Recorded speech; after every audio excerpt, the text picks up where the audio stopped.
Mummy, मी कॉलेजला जात आहे, पण आज थोडं उशीर होईल, कारण आज कॉलेजमध्ये जादाचे क्लासेस आहेत. बरं ठीक आहे, काव्या, पण स्वतःची काळजी घे आणि घरी लवकर येण्याचा प्रयत्न कर, असं आईने काव्याला सांगितलं. त्यावर काव्या म्हणाली, मम्मा, हे काय गं, तुम्ही सर्वजण अजूनही मला लहानच समजता का? की दरवेळेस मला इथे जाऊ नको, तेथे जाऊ नको, हे करू नको. हो, हो, मला माहिती आहे की तू खूप मोठी झाली आहेस. पण काव्या, माझ्यासाठी तर तू अगदी आजही तीच माझी लाडाची छोटी काव्या आहेस. हे ऐकून काव्याच्या चेहऱ्यावर एक छोटंसं हसू आलं आणि ती तिच्या आईला म्हणाली, अगं आई, पण आता लवकर टिफिन पॅक कर. जास्त गप्पा मारू नकोस, नाहीतर कॉलेजला जायला उशीर होईल.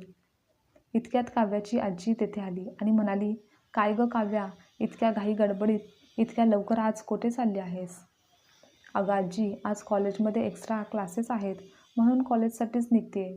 बरं ठीक आहे, तुझा अभ्यास तर काय चालूच राहील, पण कधी कधी आजीच्या जवळ बसून वेळ घालवायला हवा ना. या जीवनाचा काय भरोसा, अचानक प्रकृती खराब झाली की लगेच देवाचं बोलावणं येईल. तेव्हा काव्या आजीच्या गळ्यात हात घालून म्हणाली, माझी गोड आजी, तू अजून इतक्या लवकर मला सोडून जाऊ शकत नाहीस, कारण अजून तर तुला माझ्या लग्नात जोरदार डान्स करायचा आहे. चल जा, तू पण ना. काव्याचे शब्द ऐकून आजी लाजली. आजी नातीचा प्रेमळ संवाद चालू होता. त्यानंतर काव्या तिच्या आईकडे जात म्हणाली, मम्मा, मला वाटतं मला कॅम्प्युटर क्लास देखील जॉईन करावा लागेल, कारण त्याचंही ज्ञान घेणं, शिकून घेणं गरजेचं आहे. अगं काव्या, हे कॅम्प्युटर वगैरे सर्व सोडून दे. त्यापेक्षा तुझ्या आईला स्वयंपाकघरात मदत कर.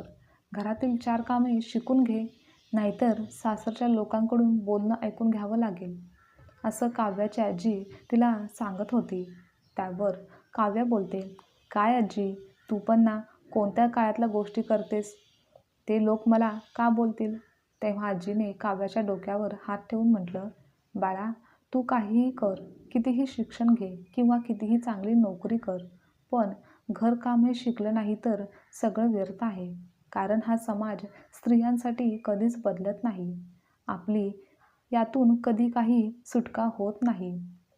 असं अजून बरेच काही विचार करून काव्याच्या आजीच्या डोळ्यात पाणी आलं होतं. तेव्हा काव्याची मम्मा पण तेथे आली आणि सासूला असं भावूक झालेलं पाहून तिला आश्चर्य वाटलं, पण ती काही बोलली नाही. काल सकाळीच सासू व सासरे यांच्यामध्ये कोणत्या तरी गोष्टीवरून भांडण झालं होतं. तेव्हा सासरे सासूला बोलत होते की, तू दिवसभर काय करतेस? तुला कोणती अशी अवघड कामं असतात? ही गोष्टच कदाचित त्यांच्या मनाला जरा लागली असावी, म्हणूनच त्या आज अशा भावनिक झाल्या असतील, असा विचार काव्याची मम्मा करत होती. तेव्हा अजून काहीही आजीला म्हणायचं होतं, पण त्या काही स्पष्टपणे बोलल्या नाहीत आणि आजीने स्वतःला सावरलं आणि आपल्या सुनेकडे वळून म्हणाल्या, आता काव्याला तुझ्यासोबत स्वयंपाकघरातील कामे करायला शिकव. अभ्यास तर काय चालूच राहणार आहे, आणि काव्याचं हे कम्प्युटरचं वेड आहे ना, ते तिला तिच्या सासरच्या घरी जाऊन पूर्ण करायला सांग. हे ऐकून काव्याची मम्मा विचारात पडली. आपलं घर म्हणजे सासूच्या दृष्टिकोनानुसार कोणतं घर? जेथे आता काव्या राहत आहे ते घर तिचं स्वतःचं नाही का? तेव्हा काव्याच्या मम्माला म्हणजेच शीतलला तिच्या लग्नापूर्वीचे दिवस आठवले, जेव्हा तिने तिच्या आईला सांगितलं होतं की तिला डान्स शिकायचा आहे, त्यासाठी क्लास लावायचा आहे. तेव्हा शीतलचे वडील किती रागावलेले होते. ते बोलत होते की चांगल्या घरातील मुली हे सगळं असं काही शिकत नाहीत, डान्स शिकून काय करणार आहेस? आणि जेव्हा तू आपल्या सासरच्या घरी जाशील तेव्हा हे सगळं नाटक करायचं. पण येथे माझ्या घरी हे सगळं काही खपवून घेणार नाही. वडिलांचे असे बोलणे ऐकून शीतल विचार करू लागली की काळ बदलला आहे, विचार बदलले, पिढ्या पण बदलल्या आहेत, पण अजूनही हे ठरलेलं नाही की मुलीचं खरं घर कोणतं असतं. नंतर काव्या कॉलेजला गेली आणि शीतल तांत्रिकपणे घरकामात गुंतली. घरातील दिवसभर काम करत करत तिची कंबर दुखू लागली होती. काही कारणाने तिचं मन वारंवार विचलित होत होतं. मनातील भावना, विचार ती कोणासमोर व्यक्त करू शकत नव्हती, कारण तिच्यावर काही बंधने, जबाबदाऱ्या होत्या. ती काही बोलली तर त्याचा परिणाम पूर्ण कुटुंबातील सदस्यांवर होईल, असा ती विचार करायची. काही दिवस असेच निघून गेले आणि एके दिवशी शीतलच्या सासऱ्यांची तब्येत अचानक बिघडली. डॉक्टर घरी येऊन तपासून गेले होते. औषधं पण चालू होती. अर्थात हे सगळं वयोमानानुसार झालं होतं. पण तेव्हा शीतलच्या सासूबाईंनी लेकाला व सुनेला रूममध्ये बोलावलं आणि त्या म्हणाल्या, तुमच्या बाबांची शेवटची इच्छा ही आहे की मरायच्या आधी त्यांना त्यांच्या नातीचं लग्न झालेलं पाहायचं आहे. त्यामुळे काव्याचं आपण लवकरच लग्न करून देऊ. तेव्हा शीतल आश्चर्याने सासूकडे पाहतच राहिली. काव्या अजून खूप लहान आहे ना. तिचं कॉलेजही पूर्ण अजून झालेलं नाही आणि तिने तिच्या भविष्याची किती स्वप्न पाहिली आहेत. तिच्या त्या निरागस स्वप्नांचं काय? सासूबाई, काव्या लग्नासाठी अजून खूप छोटी आहे. तर मग इतक्या लवकर लग्न करून देण्याचे कारणच काय आहे? अगं सूनबाई, मी काय म्हणत आहे, मुलगी जेव्हा वयात येते तेव्हाच तिच्या हाताला लग्नाची मेहंदी लावावी आणि योग्य वयात मुलगी लग्नाच्या बेडीत अडकलेलीच बरी आहे. आणि तसंही वेळेचा काय ठाव ठिकाणा नाही. कोणासोबत कधी काय वाईट होईल ते काही कळत नाही. तर मग तुम्ही कुठल्या वाईट घडण्याची वाट पाहताय का? त्यावर शीतल स्तब्धपणे सासूकडे फक्त पाहत राहिली आणि मनात विचार करू लागली. यांना आपल्या स्वतःच्या संगोपनावर थोडाही विश्वास नाही का? स्वतःच्या नातीवर अविश्वास या का दाखवत आहेत? आणि बाबांची शेवटची इच्छा पूर्ण करण्यासाठी काव्याला का वेठीस धरत आहेत? इतकं सर्व ऐकूनही नेहमीप्रमाणे काव्याचे वडील समीर त्यांच्या आईसमोर काहीच बोलू शकले नाहीत. तेही गप्प होते. पण शेवटी एकटी शीतल लेकीसाठी अजून कुठेपर्यंत लढणार होती? दुसऱ्या क्षणी समीरने त्या फोटोकडे पाहिलं, ज्या मुलाचं स्थळ काव्याच्या आजीने तिच्यासाठी आणलं होतं. मुलगा सुंदर, छान आणि प्रतिष्ठित दिसत होता. तेव्हा समीरची आई म्हणाली, मुलगा तर दिसायला खूप छान आहे, चांगला कमावता आहे, शिवाय घराणे देखील चांगलं आहे.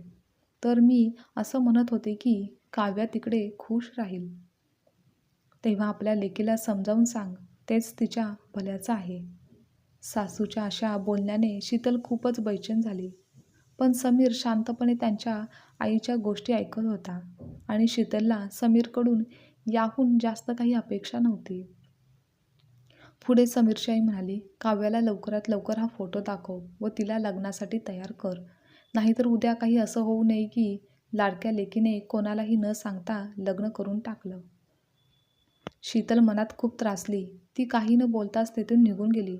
दुपारची कामे आवरली आणि आपल्या रूममध्ये सकाळी घडलेल्या गोष्टीचे सासूचे बोलणे आठवून स्वतःच्याच विचारात हरवली. काही वेळाने अचानक कोणीतरी आवाज दिला म्हणून तिने पाहिलं तर समोर तिच्या सासूबाई समोर उभ्या होत्या. शीतलने काय झालं आई असं बोलली. काही तुम्हाला हवं होतं का? मला आवाज दिला असता तर मी आले असते. नाही, मला काही नको आहे, पण सगळ्या घराची काळजी मलाच करावी लागते. सकाळी दिलेला तो फोटो काव्याला दाखवला की नाही? की तो फोटो तसाच पडून आहे? तेव्हा त्यावर शीतलने काहीच उत्तर दिलं नाही. म्हणून तिच्या सासूबाई बोलल्या, हां, समजलं तर की आत्तापर्यंत तू तुझ्या लेकीशी काहीच बोललेली नाहीस. तू तर ना एकही काम नीट करत नाहीस. तो फोटो आण, मला दे, मीच तिच्याशी बोलते. नाही नाही आई, असं काही नाही. ते मी कामात व्यस्त होते ना म्हणून विसरले होते. तेव्हा सासूने शीतलकडे तिरस्कार नजरेने पाहिलं. खरं तर शीतल या काव्याच्या लग्नासाठी कधीच तयार नव्हती. तिची इच्छा नव्हती की तिच्या मुलीचं लग्न इतक्या लवकर व्हावं. तर मग ती काव्याला कसं समजावणार होती? पण असं नव्हतं की तिला तो मुलगा आवडत नव्हता. पण तिला इतक्या लवकर काव्याचं लग्न करायचं देखील नव्हतं. कारण काव्याची काही स्वप्न होती, काही इच्छा होत्या, ज्या पूर्ण व्हाव्यात असं शीतलला वाटत होतं. पण तरीही शीतल सासूबाईंसमोर घाबरतच बोलते, मी आज संध्याकाळी तिला नक्की सांगणार आहे. तू सांगायचं राहू दे. तुला काही काम व्यवस्थित होत नाही, त्यापेक्षा मला तो फोटो दे. मीच तिला नीट सांगेन, असं सासूबाई शीतलला बोलल्या. नाही, असं काही नाही. मला आज संध्याकाळपर्यंत वेळ द्या. मी नक्की तिच्यासोबत याबाबत बोलेन. बरं ठीक आहे, ठीक आहे. आज नक्की विचारून घे आणि जर तुला जमलं नाही तर मला सांग. मी तिच्याशी बोलेन. शीतल शांतपणे सासूचं बोलणं ऐकत राहिली. सासूबाई खोलीतून बाहेर गेल्या. संध्याकाळचे 6 वाजले होते. काव्या कॉलेजवरून परत आली होती. म्हणून शीतल दरवाजा उघडण्यासाठी निघाली. तर काव्या आत येताच तिच्या चेहऱ्यावर आनंदाचे तेज हसू दिसत होते. आणि ती आनंदानेच शीतलजवळ जात म्हणाली, "मम्मी, मम्मी, मी आज खूप आनंदी आहे. कॉलेजच्या हॉलमध्ये आज टाळ्यांचा आवाज माझ्यासाठी गुंजला होता. प्रत्येकाच्या डोळ्यात माझ्यासाठी कौतुक दिसत होतं. पण मम्मी, तुला माहिती आहे का की का? आमच्या सरांनी सांगितलं की तुझं संभाषण कौशल्य फारच छान आहे, अभ्यासात हुशार आहेस आणि असंच अभ्यासावर लक्ष केंद्रित करशील ना, तर एक ना एक दिवस तू नक्कीच काहीतरी मोठं करशील आणि तुझी सर्व स्वप्न पूर्ण होतील. आणि मम्मी, तुला माहिती नाही, मी आज किती आनंदी आणि किती खुश आहे." शीतल काव्याच्या निरागस चेहऱ्यावरचा आनंद पाहून मनातल्या मनात भावूक झाली. पण घरच्यांना कसं समजावं आणि काव्याला कसं सांगायचं की तिच्या आनंदात, तिच्या स्वप्नात किती मोठा अडथळा येणार आहे. तिच्या घरच्यांनी तिचं स्वप्न तोडायची तयारी सुरू केली आहे. काव्या कितीतरी वेळ बोलतच होती आणि तिला असं भरभरून बोलताना पाहून शीतलला देखील कळतच नव्हतं की ती तिच्याशी तिच्या लग्नाबाबत कशाप्रकारे बोलेल. आपल्या या निरागस स्वप्नांना कसं तोडावं? इतक्यात काव्याची नजर शीतलवर गेली. ती काळजीत दिसत होती म्हणून काव्या विचारते, "काय झालं आहे? तुला काही सांगायचं आहे का?" "नाही बाळा, असं काही नाही." तेव्हा काव्याने खूपच प्रेमाने तिच्या हातांना आपल्या हातात घेत डोळ्यात डोळे घालून विचारलं, "मम्मा, मी इतकी मोठी झाली आहे की तुझ्या मनाच्या गोष्टी समजू शकते." हे ऐकून शीतलचं मन भरून आलं आणि ती बोलू लागली, "काव्या, तुझ्या आजीने तुझ्यासाठी एक स्थळ आणलं आहे. तू एकदा मुलाचा फोटो बघून घे." "पण मम्मा, एवढ्या लवकर लग्न का? अजून मला आयुष्यामध्ये खूप काही करायचं आहे. माझी स्वप्न पूर्ण करायची आहेत आणि तुम्ही सगळे माझ्या लग्नाची इतकी घाई का करत आहात?" "काव्या, तू एकदा तरी मुलाचा फोटो बघ ना. कदाचित तो मुलगा तुला आवडेल." तेव्हा काव्या रागानेच बोलते, "पण आवडणं किंवा न आवडण्याचा काही प्रश्नच नाही, कारण मला इतक्या लवकर लग्न करायचंच नाही. आणि खरं सांग मम्मा, तुलाही हेच हवं आहे का?" शीतलजवळ काव्याच्या कोणत्याही प्रश्नाचं उत्तर नव्हतं. शीतलने शांतपणे तो फोटो उचलून तिच्या खोलीत ती निघून गेली. पण गोष्ट इतक्यात संपली नव्हती, तर खरी गोष्ट तर आता सुरू झाली होती. जेव्हा दुसऱ्या दिवशी सासूबाईंनी शीतलला पुन्हा विचारलं की, "शीतल, तू काव्यासोबत बोललीस का? तिला फोटो दाखवलास का?" शीतल म्हणाली, "हो, पण." "तू जर तिच्यासोबत बोलू शकत नशील तर मला सांग, मी लगेच काव्याशी बोलते." इकडे काव्या कॉलेजला जायला तयार होत होती, पण मोठ्याने बोलण्याचा आवाज ऐकून सर्वजण बाहेर आले. काव्या विचारते, "आजी, काय झालं आहे? तू एवढं जोरात का ओरडली होतीस?" "तुझ्यासाठी एक खूपच छान लग्नाचं स्थळ आलं आहे. तुझ्या आईने कदाचित त्याचा फोटो दाखवला असेल.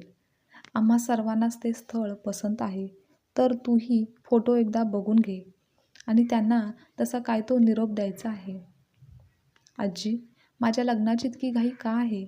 अजून माझं वय काय आहे? अजून माझं शिक्षण पूर्ण झालेलं नाही आहे आणि तुम्ही सगळे मला लग्नासाठी मागे का लागला आहात?" "काव्या, प्रत्येक गोष्टीसाठी वेळ असते आणि त्या गोष्टी वेळेतच व्हायला हव्यात. लग्नाचं वय गेलं तर मग काय करशील? आयुष्यभर माहेरात राहण्याचा विचार आहे का?" आता हॉलमध्ये एकदम सर्वजण गुपचूप सगळे शांत बसले होते. पण मग काही वेळाने अचानक एका गंभीर आवाजाने ती सगळी शांतता संपून गेली. शीतल बोलू लागली की, "जर काव्याला अजून लग्न करायचं नाहीये असं वाटत असेल, तर आपण तिच्यावर जबरदस्ती का करत आहोत? तिने कधी लग्न करायचं हे तिला ठरवू द्या." हे ऐकताच सासूबाईंनी रागातच शीतलकडे पाहिलं आणि म्हणाल्या, "तू तुझ्या मुलीला समजावलं पाहिजे होतं. तिला लग्नासाठी तयार करायला हवं होतं. पण उलट तूच तिच्या चुकीच्या निर्णयांना पाठिंबा देत आहेस. तिचे अतिलाड करू नकोस, नाहीतर तुलाच नंतर महागात पडेल." "नाही सासूबाई, हे तिचं आयुष्य आहे आणि तिचा निर्णय तिनेच घ्यायला हवेत. लग्नासारखा मोठा निर्णय घेताना तिच्या मताचा आदर केला पाहिजे. आयुष्यात तिला काय हवं आहे हेच जास्त महत्त्वाचं आहे. म्हणून आपण सगळे तिच्या आयुष्याच्या निर्णयात दखल घेणार नाही. पण जर ती काही चुकीचं करत असेल तर तिला थांबवण्याचा अधिकार आपल्याला आहे." "वाह वाह, छान. लेकीची बाजू छान मांडली आहेस. याचा अर्थ असा की आपल्या आईवडिलांनी आत्तापर्यंत आपल्या मुलांसाठी मुलींसाठी जे काही निर्णय घेतले ते सगळे चुकीचे होते तर. आता हेच फक्त ऐकणं बाकी होतं. तेव्हा शीतल फारच गंभीर आवाजात म्हणाली, कदाचित माझ्या बाबांनी पण माझं लग्न करण्याआधी एकदा मला विचारायला असतं तर किती बरं झालं असतं. तेव्हा समीर शीतलकडे आश्चर्याने पाहत होता. काय गं सूनबाई, आता तुझ्या आयुष्यात काय कमी आहे? सगळं आहे ना? समीरसारखा पती, एवढं छान घर, मुलांचं सुख, आणखीन काय हवं असतं एका बाईला? असं बोलून सासूबाईंनी आपली बाजू मांडली. तेव्हा शीतल आश्चर्याने पुन्हा बोलते, सासूबाई, बाईला फक्त पतीचं प्रेम, पैसा, छान घर बस एवढंच हवं असतं का? तुम्हीही एकदा विचार करून बघा. ज्या वयात आपली लग्न झाली त्या नाजूक वयात संसाराचं ओझं उचलण्याची ताकद आपल्यात होती का? पण सून म्हणून मला ते सगळं करावं लागलं, जे मला करायचं नव्हतं. ही फक्त कमतरतेची गोष्ट नाही आहे, तर ही आत्मसन्मानाची सुद्धा बाब आहे. लग्नामुळे माझं शिक्षण अर्धवट राहिलं, हे तुम्हालाही सर्वांना माहिती आहे. आणि माझी खूप स्वप्न होती. इतरांप्रमाणे शिक्षण पूर्ण करून मला देखील स्वावलंबी बनायचं होतं. पण ते स्वप्न स्वप्नच राहिलं. आपण मुलीला चांगलं शिक्षण, चांगले संस्कार देतो. पण तिला स्वप्न पाहण्याचा आणि निर्णय घेण्याचा अधिकार का देत नाही? तर मग अशा शिक्षणाचा काय उपयोग? मला माझ्या नवऱ्याबद्दल काहीही तक्रार नाही आहे. पण जेव्हा एखाद्या विषयावर आमच्यात वाद होतो, तेव्हा ते बहुतेक वेळा असंच मला म्हणतात की, तू चूप राहा, तुला काही समजणार नाही. बाहेरील जगाचं ज्ञान तुला नाही. तू तर घर सांभाळणारी, मुलांना वाढवणारी, सासू-सासऱ्यांची सेवा करणारी गृहिणी आहेस. पण एक गोष्ट लक्षात घ्यायला हवी की स्त्रिया तुमच्यापेक्षा कमी नाही आहेत, की तुमच्यासारख्या अशिक्षित देखील नाही आहेत असं नाही आहे. त्या देखील शिकलेल्या आहेत. हे खूप काळ माझ्या मनात राहिलं होतं आणि यापुढेही राहील की कदाचित मी माझ्या वडिलांच्या निर्णयाला विरोध केला असता किंवा कदाचित माझ्या वडिलांनी माझं मत घेतलं असतं, तर कदाचित माझं आयुष्य आणखीन सुखी झालं असतं व मी स्वावलंबी झाले असते आणि मग तुम्ही सर्वांनी मला आत्मसन्मानाने स्वीकारू शकला असता. या दरम्यान शीतलचे सासरे तिच्याकडे एकटक पाहत होते आणि त्यांनी पुढच्या क्षणी शीतलच्या डोक्यावर हात ठेवत म्हणाले, दुसऱ्यांच्या सुखदुःखाला समजून घेणारी माझी सून नेहमीच या घराने तुझ्या वेदना कधीच समजून घेतल्या नाहीत. पण मला तुझा अभिमान आहे की तू आम्हाला एक मोठं चुकीचं काम करण्यापासून थांबवलं आहेस, वाचवलं आहेस. त्याचबरोबर आम्हाला अभिमान आहे की तुझ्यासारखी सून आम्हाला मिळाली आहे. आता सासूच्या डोळ्यातूनही नकळत पाणी आलं होतं. कारण कदाचित एक स्त्रीच दुसऱ्या स्त्रीच्या संघर्षाला चांगल्या प्रकारे समजू शकते. कारण एकेकाळी तीसुद्धा या परिस्थितीतून गेली होती. म्हणूनच आज त्या आपल्या सुनेच्या व नातीच्या भावना समजून घेऊ शकल्या होत्या. आता सगळ्यांच्या डोळ्यात अश्रू होते आणि चेहऱ्यावर एक सौम्य हसू होतं. आणि तेव्हाच सर्वांनी ठरवलं की ते आधी काव्याचं शिक्षण आणि तिचे स्वप्न पूर्ण करतील आणि त्यानंतरच तिच्या लग्नाचा विचार करतील.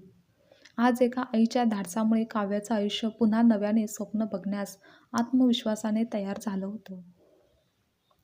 आजची कथा तुम्हाला आवडल्यास लाईक, शेअर, कमेंट करा आणि चॅनलवर नवीन असाल तर चॅनलला सबस्क्राईबसुद्धा नक्की करा.